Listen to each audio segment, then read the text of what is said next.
Navbatdagi savolimiz noto'g'ri kasrni aralash kasrga aylantirish haqida gaplashishimiz kerak ekan. Mana bitta noto'g'ri kasrni oldik, ya'ni tepasi katta, pasti kichkina. Shu noto'g'ri kasr aralash kasrga aylantirish uchun tepasini pastiga bo'lamiz. Ya'ni 251 ni 83 ga bo'ldik, 3 ta bor, 2 qoldiq chiqdi. Endi mana shu yerga e'tibor bering yaxshiroq. Butunni necha butun bo'lsa o'rtaga qo'yishimiz kerak. Aytgancha mana e'tibor bering, mahraj o'zgarmaydi. Necha bo'lsa shuni qo'yasiz. Butun 3 butun bo'lguncha o'rtaga va mana bu 2 qoldiq bo'lguncha buni tepaga qo'yamiz. Mana shu chiqqan javobimiz aralash kasr sifatida qaraladi. Yana bir qaytaraman, o'sha noto'g'ri kasrni tepasini pastiga bo'lamiz. Mana bo'lingani va butuni necha butun chiqsa shuni o'rtaga yoziladi.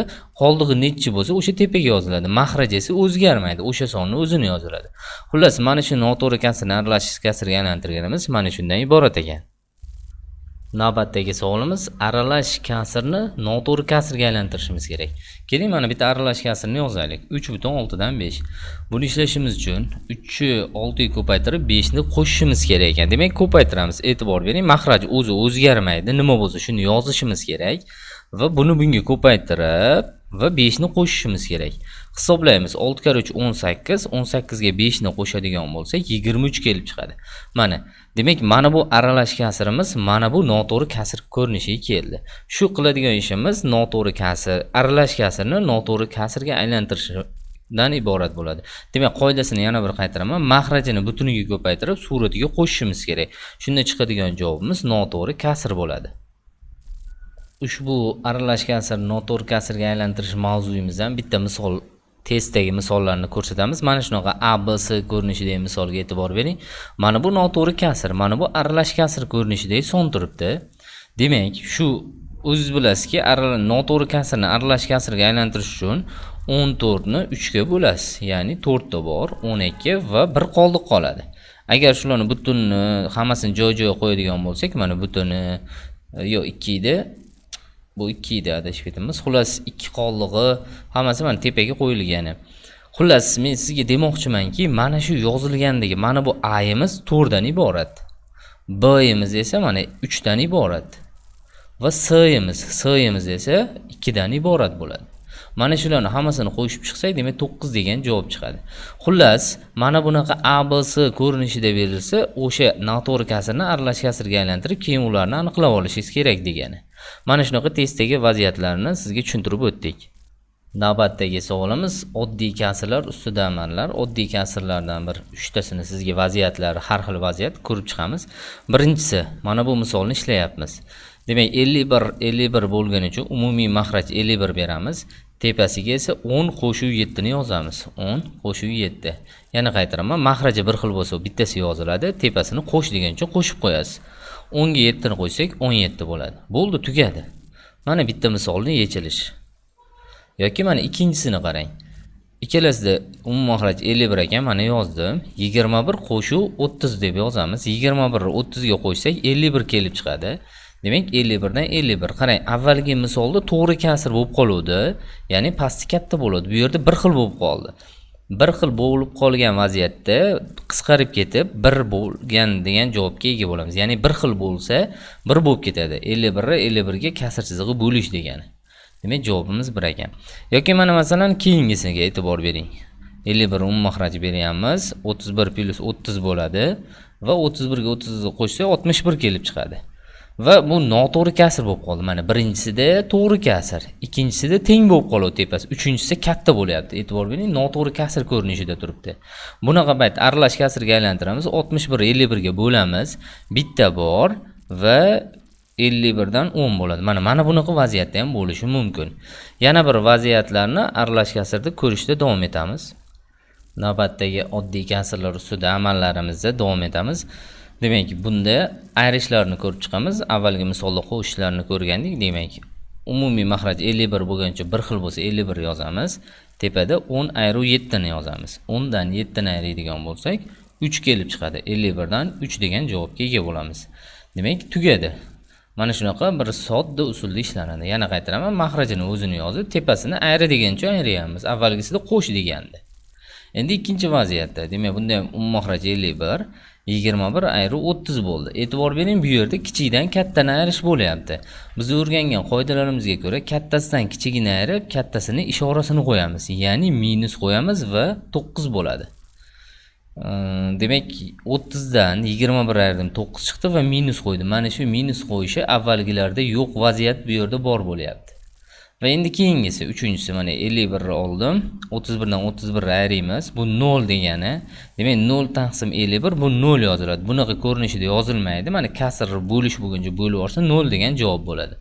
Xullas, qani hammasi bir-biridan farqi bor. 0 bo'lgan, bu minusli bo'ldi. Bu ayrishdan bitta ko'rsatildi yoki bundan oldingi misollarimizda mana aralash kasrli vaziyat bo'ldi. Bu esa bir xil bo'lsa 1 bo'ldi, bu esa to'g'ri kasr bo'ldi. Har bitta vaziyatini bir-biridan farqi bor.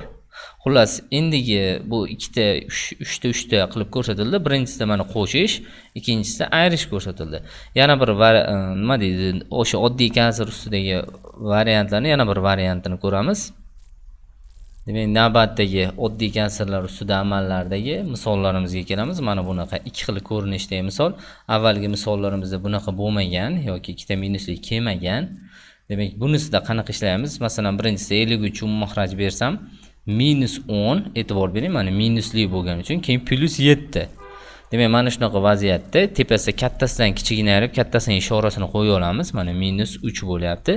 Demak, minus 53 dan 3 degan javobga ega bo'lamiz. Yoki mana buni olaylik.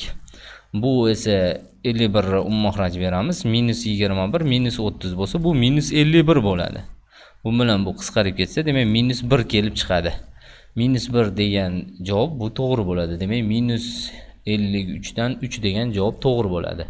Demak, shunaqa vaziyatlarda mana shuni qilib yechishimiz kerak ekan. Navbatdagi umumiy maxraj berish usulidan boshlaymiz. Umumiy maxraj berish 4 ta bosqichi bor. 4 ta bosqichidan birinchisini o'tamiz. Maxrajidagi, masalan, bitta kasrlar berilgan. Mana shuni umumiy maxraj topish kerak bo'lsa, maxraj degani pastini tushuniladi. Umumiysini topishimiz uchun mana maxrajdagi sonlar ketma-ket kelgan bo'lsa, ko'paytmasi umumiy maxraj bo'ladi degan qoida bor. E'tibor bering, ko'paytmasi deyilyapti. Demak, buni ko'paytirishimiz kerak. 5 ni 6 ga ko'paytiramiz, 30 chiqadi. Mana shu javob bo'ladi. Endi bizda mana bu berilgan kasrlarning oldida agar qandaydir 6, 8 butun, masalan, mana shunaqa sonlar bersa ham umumiy maxrajga ahamiyati yo'q, ko'paytirib topilaveradi. Xullas, maxrajiga qarash kerak, butuniga qarash kerak emas. Nechidir, mana bundoq butun 10 butun 5 dan 2 qilib 7 butun 6 dan 1 qilib bersa ham maxraj o'zgarmaydi. 5 ni 6 ga ko'paytirib 30 deb topilar ekan. Demak, birinchi qoidasi maxrajdagi ketma-ket kelgan sonlar bo'lsa, ko'paytmasi umumiy maxraj bo'ladi degan qoida ekan. Endi ikkinchisiga o'tamiz. Demak, umumiy maxraj topishi ikkinchi usuli haqida, masalan, 11 dan 2 va 7 dan 1 kasr bo'lsa, maxrajida mana e'tibor bering, maxraj pasti deganda tub son kelsa, ko'paytmasi umumiy maxraj bo'ladi. Demak, 7 ga 11 ni ko'paytirsak, 77 ekan javobimiz. Umumiy maxrajimiz mana shu chiqadi. Agar sizni chalg'itib, mana bu yerda qandaydir 9.11 dan 2, 8.7 dan 1 bo'lib, anaqa butunlar aralashsa ham umumiy maxrajga ahamiyati yo'q. O'sha 7 ni 11 ga ko'paytirib 77 qilaverishingiz kerak. Xullas, maxrajida tub son kelsa ham va ketma-ket kelsa ham ko'paytiramiz. Mana bundan oldin gaplashganimizda 5 bilan 6 edi. Ketma-ket kelsa ko'paytmasi bo'lgan, tub son bo'lsa ham ko'paytmasi ekan, ikkinchi turi ham. Endi uchinchi turi haqida gaplashamiz. Navbatdagi umumiy maxraj topishimiz 3-turiga keldik. Agar 10 bilan 20, e'tibor bering, bular 10 bilan 20 karrali. Demak, maxrajdagi sonlardan biri ikkinchisiga karrali bo'lsa, ya'ni 10, 20 ichida 10 bor, ya'ni 10 ga karrali turibdi. Karrali bo'lsa, u holda kattasi umumiy maxraj bo'ladi. Ya'ni bu yerda kattasi 20 bo'lgani uchun javobimiz 20 bo'ladi umumiy maxraj. Nima uchun buni ko'paytirib 200 yozmayapmiz? Chunki bular tub son emas yoki bular ketma-ket kelmagan. Mana masalan, bundan oldingi turlarimizda bu tub son bo'lgan. Bundan oldingisida esa ketma-ket kelyapti 5 bilan 6. Bunda esa ketma-ket ham kelmayapti, tub son ham emas. Shunaqa payt kattasi olinar ekan. Demak, umumiy maxraj 3-turi mana shundan iborat ekan. Bunda ham mana bu yerdaga sonlarni qo'yib, umumiy maxraj toping desa, bu butun sonlarni maxrajiga ahamiyati yo'q. Unda ham shu 20 deb javobini olib ketaveramiz. Karrali bo'lsa, kattasini olaverar ekanmiz. Navbatdagi umumiy maxraj topishni 4-turiga keldik. 4-turida mana bitta misol 18 va 24 turibdi. Maxrajlarga e'tibor bering. Bular tub son emas, karrali ham emas, ketma-ket ham kelmagan. Shunda 4-holda ekuk topiladi. Umumiy holda ekuk topilishi kerak umumiy maxrajga. Yana qaytaraman. Mana bu birinchi turda o'tganimizda, birinchi turda biz nima deb o'tdik? Mana birinchi turni ham qaytaray sizga. Mana ketma-ket kelish kerak edi. 18 bilan 24 ketma-ket kelmayapti. Yoki ikkinchi turida tub son bo'lish kerak edi. 18 bilan 24 tub son ham emas. Yoki 10 bilan 20 ni olaylik. Bular karrali edi. Ya'ni 20 10 ga karrali edi. Kattasi bo'ladi. Bu 3tasiga tushmayapti. Mana shunaqa vaziyatda bunda ekuk topiladi.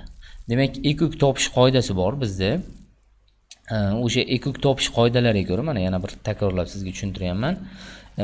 Ya'ni nima qilamiz? Ikkita sonni ko'paytirib ekubiga bo'lardik. Hozir ekubini topib olyapman. Kattasini kichigiga bo'lib qoldiq 0 bo'lguncha davom etyapti va 0 dan oldinga qoldiq ekub bo'ladi. Bu yerda 6 bo'lyapti. Mana qo'ydim va buni qisqartiramiz. 24 bilan 18 to'rtga ko'paytirsak, xullas ekukimiz 72 ekan. Demak, mana shu 18 va 24 ning umumiy maxraji 72 degan javob bo'ladi. Bu 4-turi ekan. Demak, umumiy maxrajning 4-turi. Navbatdagi savolimiz o'sha umumiy maxrajga 4 talasini birdaniga hammasini umumiy qilib bitta takrorlab olishimiz haqida.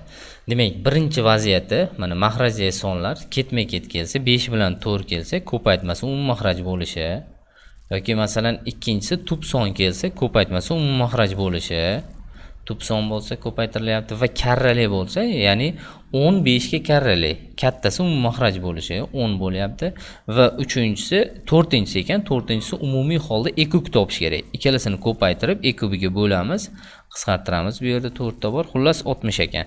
60 bo'ladi. Hammasini bir-biridan farqi bor. Mana shu umumiy maxrajning qoidalari ekan.